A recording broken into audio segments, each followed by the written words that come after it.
Baik, terima kasih.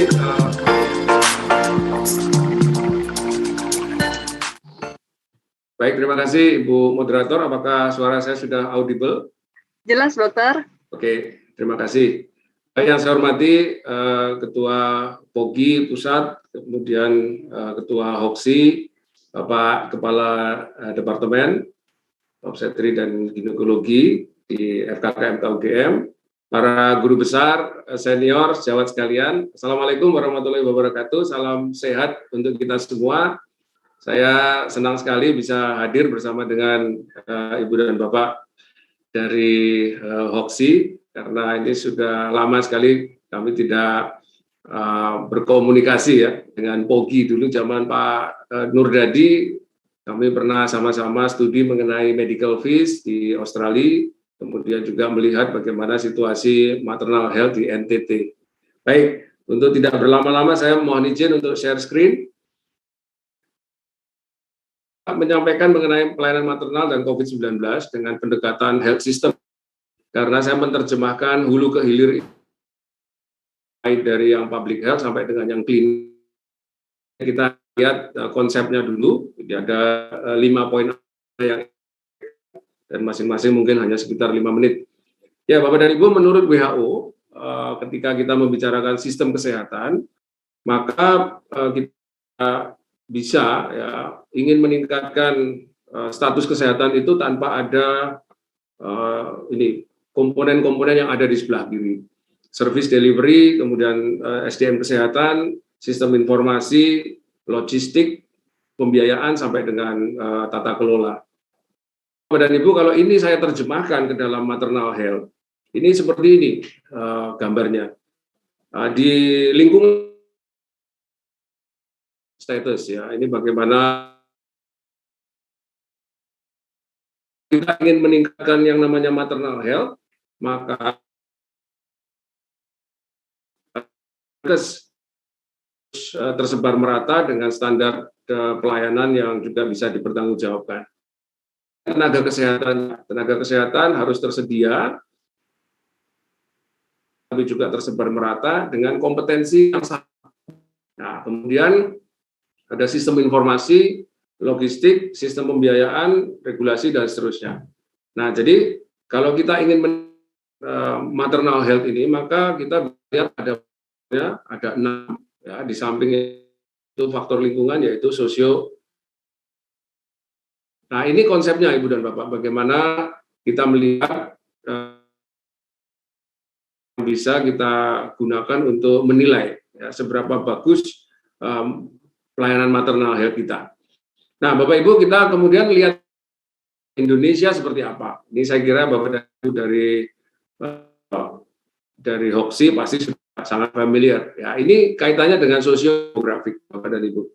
Dari sisi sosiodemografik ini kita melihat masyarakat di Indonesia yang terutama ini ya, terutama perempuan yang menjadi subjek kita, ini masih ya, mulai dari soal gizi ya, masalah gizi di sini Bapak Ibu bisa lihat, kemudian sampai ke jiwa. Nah, itu ada semua. Nah, ini jika tidak ditangani terlebih dahulu, maka kita juga bisa mengatakan bahwa nanti pelayanan maternal itu tidak optimal. Ya, kita lihat ini semua persoalan ya, dan ini A sampai Z. Nah, ini masuk juga situ kekerasan misalnya. Nah, ini terjadi. Jadi kalau kita mengidentifikasi persoalan perempuan di Indonesia, ini cukup banyak, sangat kompleks. Nah, kemudian kita melihat sisi fasiankesnya. Tadi Bapak dan Ibu melihat di kotak health system itu kan pertama sosiodemografik, dan berikutnya fasiankes. Fasilitas pelayanan kesehatan kita seperti apa? Nah, ini data dari Litbang tahun 2016 mengatakan justru di rumah sakit. Ya, tapi ini dimaknai bukan karena rumah sakitnya tidak bagus. Ini Bapak dan Ibu yang jadi masalah. Nah, sehingga kondisi pasti sudah sangat, dan fasilitas di rumah sakit tidak bisa menyelamatkan. Dan Ibu melihat fasiankes kita hubungannya masih fragmented, ya, masih fracture. Jadi mengharapkan adanya rujukan yang mulus. Nah, ini masih di tataran konsep. Nah, prakteknya kita melihat seperti ini. Kemudian bagaimana dengan tenaga kesehatannya? Nah, ini Bapak dan Ibu, sistem rujukan itu sebenarnya bukan hanya tingkatannya, tapi siapa merujuk kemana kepada siapa. Apakah ada kaitan antara kompetensi dengan severity of illness? Di gambar ini, message adalah memadai.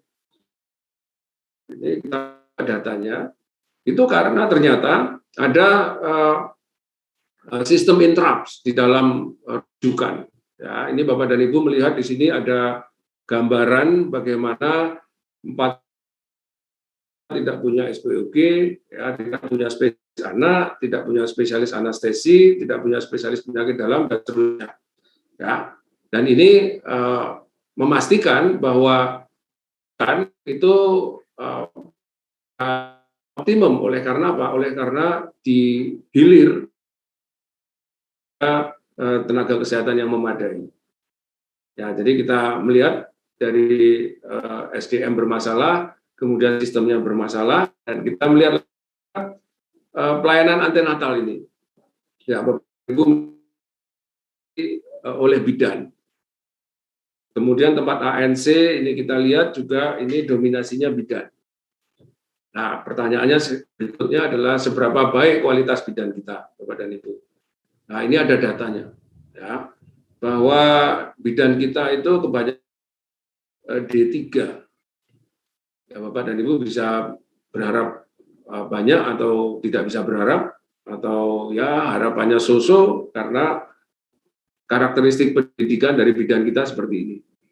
Ya, dan yang lebih rumit lagi, Bapak dan Ibu, ini bidan-bidan tadi diproduksi dari sekolah-sekolah yang kita melihat di sini. Kalau yang A mungkin oke, ya, tapi yang A ini mungkin hanya sekitar ya 60-an,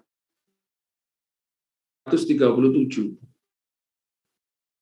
Nah, jadi Bapak dan Ibu, kalau kita menuju kembali ke sistem makin kompleks. Kenapa?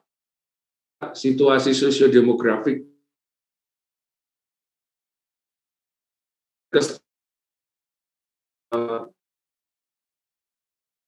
ada yang terlepas karena tidak ada SDM, kemudian tenaga kesehatan yang menangani persalinan ini mulai dari monitor awal sampai dengan kita melihat dihasilkan dari sekolah-sekolah yang mungkin tidak terlalu baik, ya, karena yang ini dari 897 hanya. Nah, Pak Ibu, kemudian kita coba melihat, ya, setelah lihat gambar Indonesia tadi yang agak, kemudian kita melihat bagaimana, ya, di Australia ini kita lihat data tahun 2016 itu 23 maternal death, ya, dan 8,5 per 100.000 melahirkan, dan cause of maternal death-nya itu yang nggak bisa diprediksi. Nah, Bapak Ibu, apa sebenarnya yang ingin saya sampaikan di sini? Ini kita melihat bahwa kategorisasi AKI di sana itu memang dibagi menjadi 3. Ada yang direct, ada yang indirect, dan ada yang not classified. Ini mereka lihat, dan yang menarik ini, Bapak dan Ibu. Ya, jadi setiap ibu hamil di sana itu betul-betul dari status yang non-complicated di sini sampai dengan yang complicated, dan yang complicated itu pun dibagi lagi, ya, menjadi kategori-kategori sampai. Oleh karena sistem kesehatannya jalan, ya, Fasiankesnya Royal Australian Flying Doctors bisa mendatangi pasien sampai ke outback bush, ya, di daerah-daerah banyak penduduk, daerah aborigin. Kemudian SDM-nya juga memang disiapkan, itu ada dokter kalau dididik di sana untuk rural doctors, memang pendidikannya rural doctors, ya, jadi tidak akan tergoda untuk jadi urban doctors. Kemudian sistem informasi ini sangat intak ya. Jadi semua midwives yang ada di Outback itu mereka dilengkapi dengan alat komunikasi untuk mendiskusikan temuan-temuan mereka di lapangan.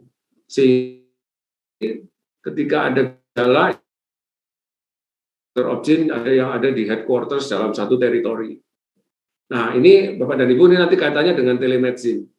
Nah, jadi kita melihat sistem kesehatannya sangat mendukung ya, sehingga setiap kasus, setiap status dari kasus tersebut itu bisa teridentifikasi dan bisa diatasi sesuai dengan severity of illness-nya.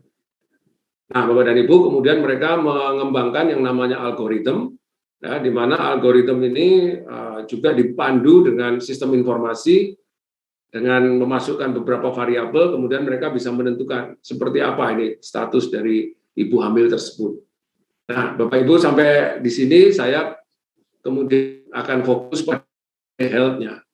Ya, tapi saya akan men-summary dulu di awal tadi, pendekatan sistem kesehatan itu memang mengharapkan supaya komponen-komponen di dalam sistem kesehatan, mulai dari Fasiankes, kemudian SDM, kemudian sistem informasi, pembiayaan, sampai dengan regulasinya, itu berinteraksi secara sinergis, ya, sehingga bisa mensupport outcome yang diharapkan maternal health. Nah, kemudian untuk telehealth sendiri seperti apa, Ibu dan Bapak?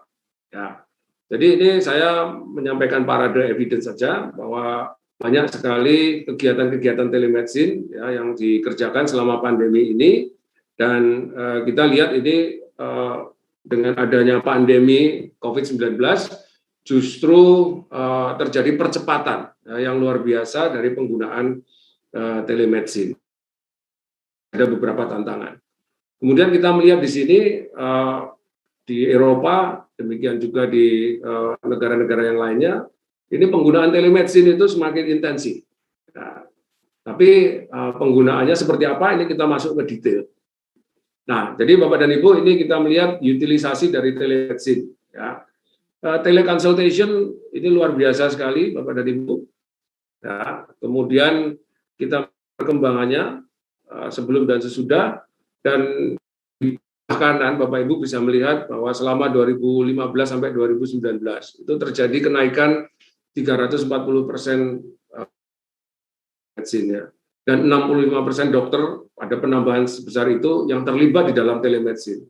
Dan kemudian ada 1 miliar teleactivity ya, selama pandemi. Jadi Bapak dan Ibu bisa membayangkan di negara maju sebelum pandemi sudah sedemikian cepat, ya, dan ketika ini masuk ke pandemi makin cepat lagi. Kemudian April 2020 itu ada 1,3 juta pengguna dan rata-rata kenaikannya 11,7%.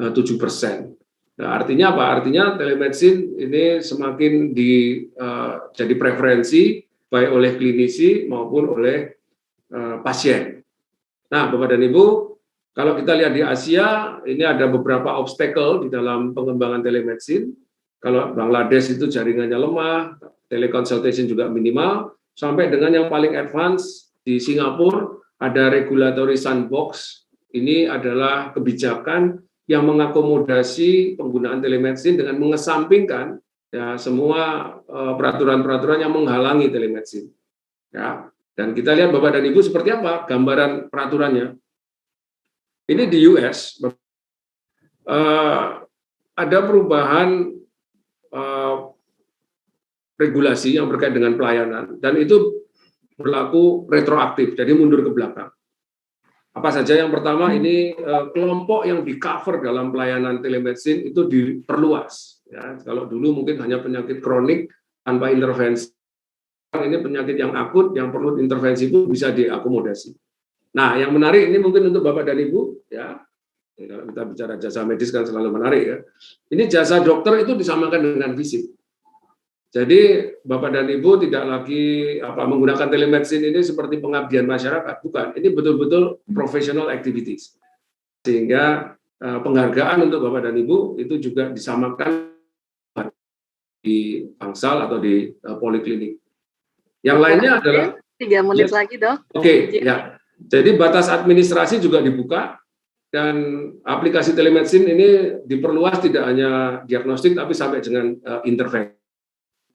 Nah, ini syarat umumnya saya kira bahas. Nah, Bapak dan Ibu, telemedicine itu memang ada piramidnya.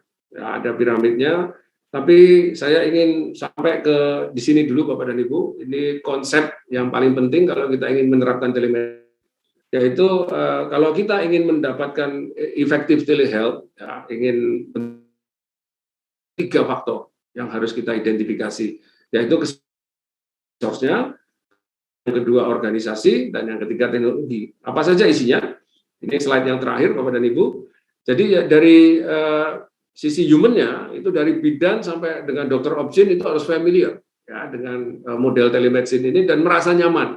Nyaman itu artinya kegiatan-kegiatannya tidak dihitung sebagai pengabdian masyarakat, tapi betul-betul profesional, dan itu digunakan untuk training. Kenapa? Karena tadi kita melihat situasi kita yang kompetensinya rendah, sehingga harus diopsin dari sisi pengembangan kompetensi. Kemudian digunakan juga untuk komunikasi interprofesional, ya tadi bagaimana kita menentukan status dari ibu hamil ini, dan juga task shifting support. Task shifting ini pendelegasian. Nah, kemudian untuk regulasinya memang harus dirubah, regulasi nasional, regulasi di Fasiankesnya, sampai dengan pembayar. Kalau ini pasien BPJS harusnya tetap bisa. Ya, ini dianggap sebagai pelayanan, masuk dalam paket. Jadi tidak di-exclude dari paket. Kalau ini di-exclude dari paket, telemedicine tidak akan jalan. Kemudian yang terakhir, komponen dari teknologinya, ease of use, applicability, business intelligence, ya bagaimana tadi algoritma itu, dan terakhir affordability. Nah, jadi Bapak dan Ibu, dalam paparan ini saya hanya ingin menyampaikan bahwa pelayanan maternal health dari hulu ke hilir itu hanya bisa dijembatani kalau kita mengakomodasi teknologi support pelayanan kesehatan ibu di Indonesia. Ya, saya kira demikian Ibu Moderator. Terima kasih atas kesempatannya dan perhatian Ibu dan Bapak sekalian.